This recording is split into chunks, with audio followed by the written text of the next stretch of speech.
வணக்கம் நேர்களே. ஐரோப்பிய செய்திகளின் இரவு நேர செய்திகள். முதலில் தலைப்புச் செய்திகள். மத்திய கிழக்கில் போர் பதற்றம், ஈரான் மீது இஸ்ரேல் மற்றும் அமெரிக்கா கூட்டு தாக்குதல்.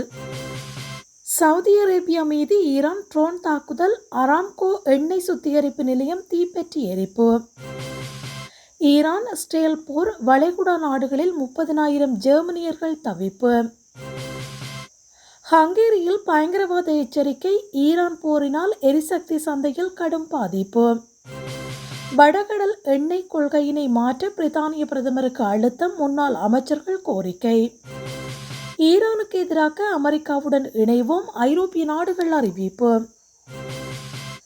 ஐரோப்பாவுக்கு ரஷ்யா எச்சரிக்கை, ட்ரம்ப் எங்கள் கைகளை கட்டவிழ்த்து விட்டுள்ளார், புட்டின் ஆதரவாளர் பேச்சு.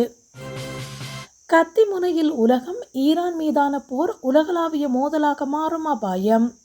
இனி விரிவான செய்திகள். மத்திய கிழக்கில் போர் பதற்றம், ஈரான் மீது இஸ்ரேல் மற்றும் அமெரிக்கா கூட்டு தாக்குதல். ஈரான் மீது இஸ்ரேல் மற்றும் அமெரிக்க படைகள் இணைந்து மிகப்பெரிய வான்வழி தாக்குதலை தொடங்கியுள்ளதால் மத்திய கிழக்கில் போர் பதற்றம் உச்சத்தை எட்டியுள்ளது. ஈரானின் தலைநகர் தெஹ்ரான் உள்ளிட்ட முக்கிய நகரங்களில் உள்ள இராணுவ நிலைகள் மற்றும் தலைமை அலுவலகங்களை குறிவைத்து இந்த தாக்குதல்கள் நடத்தப்பட்டுள்ளன. ஈரானில் ஆட்சி மாற்றத்தை ஏற்படுத்தும் நோக்கில் இந்த நடவடிக்கை எடுக்கப்பட்டுள்ளதாக அமெரிக்க அதிபர் டொனால்ட் ட்ரம்ப் அதிகாரப்பூர்வமாக அறிவித்துள்ளார். இந்த தாக்குதலுக்கு பதிலடியாக ஈரான் தனது அண்டை நாடுகளில் உள்ள அமெரிக்க இராணுவ தளங்கள் மற்றும் இஸ்ரேல் மீது ஏவுகணை தாக்குதல்களை தொடுத்துள்ளது. போரின் காரணமாக வளைகுடா நாடுகளான துபாய், கட்டார் மற்றும் பஹ்ரைன் வான்வழியில் ஏவுகணைகள் இடைமறிக்கப்பட்டதால் அங்கு பெரும் பரபரப்பு ஏற்பட்டுள்ளது. சர்வதேச அளவில் கச்சா எண்ணெய் விலை உயரும் அபாயம் ஏற்பட்டுள்ளதோடு உலக நாடுகள் இந்த பிரச்சினையினை அமைதி வழியில் தீர்க்க வலியுறுத்தி வருகின்றன. சவுதி அரேபியா மீது ட்ரோன் தாக்குதல், அராம்கோ எண்ணெய் சுத்திகரிப்பு நிலையம் தீப்பற்றி எரிப்பு.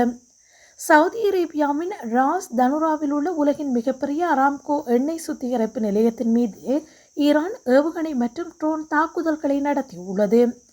இந்த தாக்குதலால் சுத்திகரிப்பு நிலையத்தில் பயங்கர தீ விபத்து ஏற்பட்டுள்ளதுடன் அப்பகுதி முழுவதும் கரும்புகை சூழ்ந்து காணப்படுகிறது. ஈரானிய வான்வழி வழியாக ஏவப்பட்ட இந்த ட்ரோன்கள் சவுதியின் முக்கிய எரிசக்தி கட்டமைப்புகளை இலக்கு வைத்துள்ளன. இந்த தாக்குதல்கள் காரணமாக சவுதி அரேபியாவின் எண்ணெய் உற்பத்தி மற்றும் விநியோகத்தில் பெரும் பாதிப்பு ஏற்படும் என்று அஞ்சப்படுகிறது. ஈரான் மற்றும் இஸ்ரேல், அமெரிக்கா இடையே நிலவும் போர் பதற்றத்தின் ஒரு பகுதியாக இந்த தாக்குதல் பார்க்கப்படுகிறது. உலக சந்தையில் கச்சா எண்ணெய் விலை கடுமையாக உயரக்கூடும் என்பதனால் சர்வதேச நாடுகள் இந்த மோதலை கவலையுடன் கவனித்து வருகின்றன. ஈரான் இஸ்ரேல் போர், வளைகுடா நாடுகளில் 30,000 ஜெர்மனியர்கள் தவிப்பு. ஈரான் மற்றும் இஸ்ரேல் இடையே வெடித்துள்ள போர் பதற்றம் காரணமாக வளைகுடா நாடுகளில் விமான போக்குவரத்து கடுமையாக பாதிக்கப்பட்டுள்ளது. இதன் விளைவாக துபாய் மற்றும் கட்டார் போன்ற நாடுகளில் சுமார் 30,000 ஜெர்மனிய நாட்டு சுற்றுலா பயணிகள் தாயகம் திரும்ப முடியாமல் சிக்கியுள்ளனர். வான்வழி மூடப்பட்டதாலும் பாதுகாப்பு காரணங்களுக்காக பல விமானங்கள் ரத்து செய்யப்பட்டதாலும் பயணிகள் விமான நிலையங்களிலே காத்திருக்கின்றனர். ஜெர்மனிய வெளியுறவு அமைச்சகம் தனது குடிமக்களை பாதுகாப்பாக மீட்க தீவிர முயற்சிகளை மேற்கொண்டு வருகிறது. அவசர கால தேவைக்காக தற்காலிக தங்குமிடங்கள் மற்றும் மாற்று வழித்தடங்கள் குறித்து அதிகாரிகள் ஆலோசனை நடத்தி வருகின்றனர். போரினால் மத்திய கிழக்கு பிராந்தியத்தில் ஏற்பட்டுள்ள இந்த நெருக்கடி சர்வதேச பயணிகளிடையே பெரும் அச்சத்தை ஏற்படுத்தியுள்ளது. ஹங்கேரியில் பயங்கரவாத எச்சரிக்கை, ஈரான் போரினால் எரிசக்தி சந்தையில் கடும் பாதிப்பு. ஈரான் மற்றும் இஸ்ரேல் இடையே வெடித்துள்ள போரினால் உலகளாவிய எரிசக்தி சந்தை கடுமையாக பாதிக்கப்பட்டுள்ளதை அடுத்து ஹங்கேரிய பிரதமர் விக்டர் ஓர்பன் அவசர நிலைப்பாட்டை எடுத்துள்ளார். தேசிய பாதுகாப்பை கருத்தில் கொண்டு ஹங்கேரி முழுவதும் பயங்கரவாத எச்சரிக்கை அளவை பிரதமர் ஓர்பன் உயர்த்தி உத்தரவிட்டுள்ளார். போரினால் கச்சா எண்ணெய் மற்றும் இயற்கை எரிவாயு விநியோகத்தில் ஏற்பட்டுள்ள தட்டுப்பாடு ஹங்கேரியின் பொருளாதாரத்தில் பெரும் தாக்கத்தை ஏற்படுத்தியுள்ளது.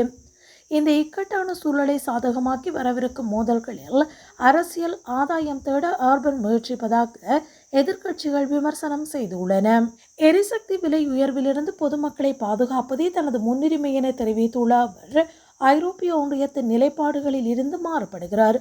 மத்திய கிழக்கில் நிலவும் இந்த போர் சூழல் ஐரோப்பிய நாடுகளின் பாதுகாப்பு மற்றும் பொருளாதார கொள்கைகளில் பெரும் மாற்றங்களை உருவாக்கி வருகிறது. வடகடல் எண்ணெய் கொள்கையினை மாற்ற பிரித்தானிய பிரதமருக்கு அழுத்தம், முன்னாள் அமைச்சர்கள் கோரிக்கை.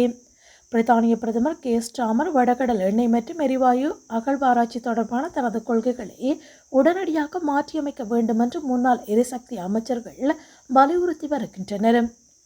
ஈரான் இஸ்ரேல் போர் காரணமாக உலகளாவிய எரிசக்தி சந்தையில் ஏற்பட்டுள்ள கடும் நெருக்கடியே இந்த கோரிக்கைக்கு முக்கிய காரணமாகும். நாட்டின் எரிசக்தி பாதுகாப்பை உறுதி செய்ய உள்நாட்டு எண்ணெய் உற்பத்தியை அதிகரிப்பது அவசியம் என்றும் அவர்கள் சுட்டிக்காட்டியுள்ளனர்.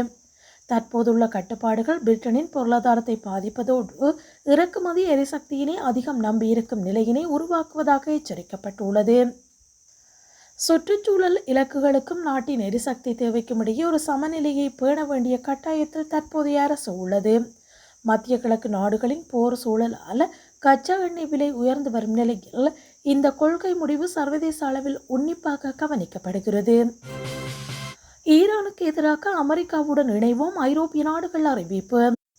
ஈரான் மீது தற்காப்பு தாக்குதல் நடாத்த தயார் என்று ஐரோப்பிய நாடுகள் கூட்டறிக்கை விடுத்துள்ளன. ஈரான் நடத்தி வரும் ஏவுகணை மற்றும் ட்ரோன் தாக்குதல்களை கண்டித்து இங்கிலாந்து, பிரான்ஸ் மற்றும் ஜெர்மனி ஆகிய நாடுகள் கூட்டறிக்கையினை வெளியிட்டுள்ளன.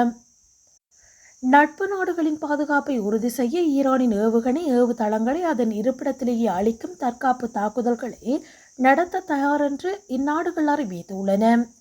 ஈரானின் இத்தகைய கண்மூடித்தனமான தாக்குதல்களால் பிராந்தியத்தின் இறையாண்மை மீறப்படுவதாகவும் அப்பாவி பொதுமக்களுக்கு அச்சுறுத்தலாக இருப்பதாகவும் ஐரோப்பிய தலைவர்கள் சுட்டிக்காட்டியுள்ளனர்.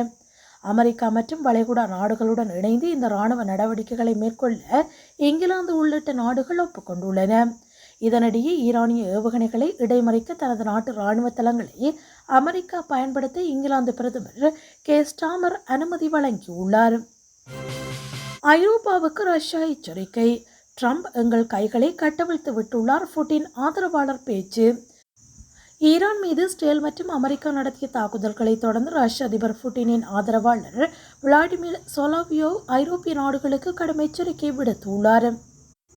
அமெரிக்க அதிபர் டொனால்ட் ட்ரம்பின் தற்போதைய நடவடிக்கைகள் சர்வதேச விவகாரங்களில் ரஷ்யா சுதந்திரமாக செயல்பட வழிவகுத்துள்ளதாக அவர் குறிப்பிட்டுள்ளார்.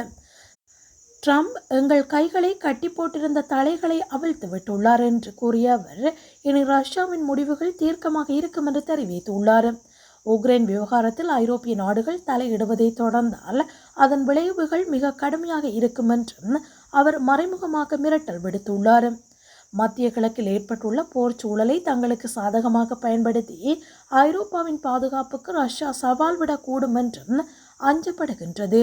சர்வதேச அரசியல் அரங்கில் அமெரிக்காவின் அதிரடி மாற்றங்கள் ரஷ்யா போன்ற நாடுகளுக்கு புதிய வாய்ப்புகளை திறந்து விட்டுள்ளதாகவும் அரசியல் விமர்சகர்கள் கருதுகின்றனர்.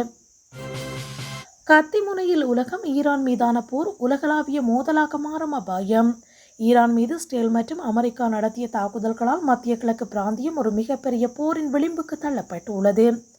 இந்த மோதலானது இரு நாடுகளுக்கும் இடையேயான போராக மட்டுமல்லாமல் அண்டை நாடுகளையும் உள்ளடக்கி ஒரு பிராந்திய போராக வெடிக்கும் என்று அஞ்சப்படுகிறது.